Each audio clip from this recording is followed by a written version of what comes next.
It's been 60 years since Joel Agee was here on the outskirts of Berlin. He came with his parents, who once had a great dream. Yes, the dream of a more just Germany. A Germany where people would shape a socialist life together. Agee, son of the American writer James Agee, was 8 when he arrived in war-ravaged East Berlin in 1948. He came with his Jewish-American mother Alma, his half-brother Stefan, and his stepfather Bodo User, a writer and a communist who had met Joel's mother while in exile in Mexico.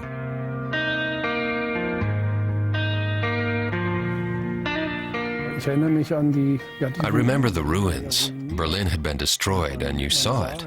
I could see what had happened in the war. Up to a certain point, I could recognize and feel that. Joel Agee lived for 12 years in what would become the German Democratic Republic.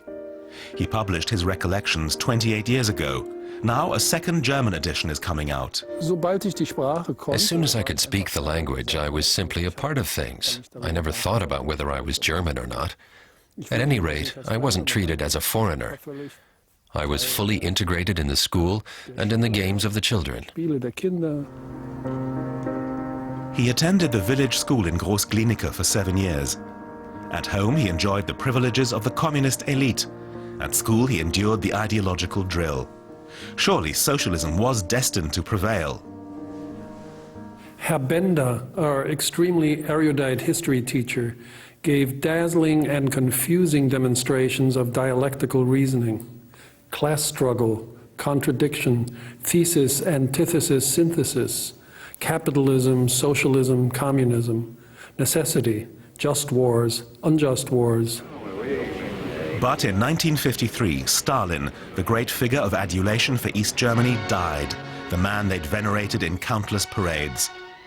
And then the party revealed some of the truth of his reign of terror and mass murders, and of the silence of the intellectuals.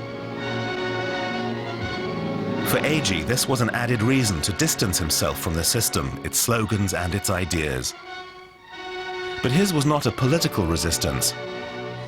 He preferred to roam with his friends through Berlin or to enjoy holidays on the Baltic Sea coast.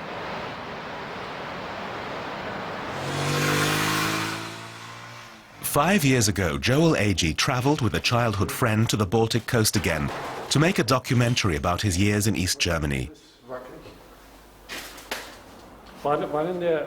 Where they used to party 50 years ago, almost everything has meanwhile fallen apart. Just like the system they lived under.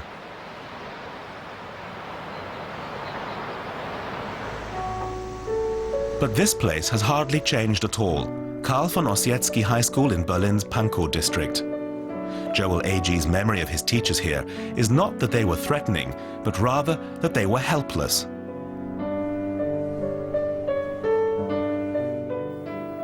The most the teachers could do was threaten to fail us.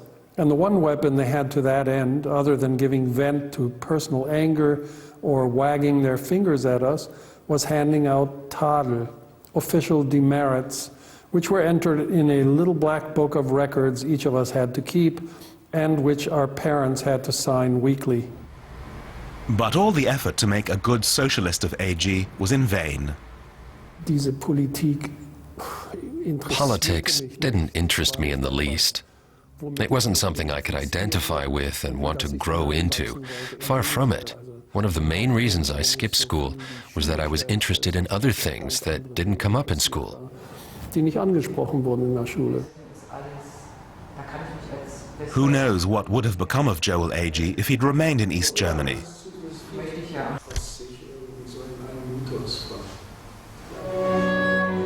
But in 1960, his mother divorced his stepfather and returned to the United States with 20-year-old Joel Agee in tow.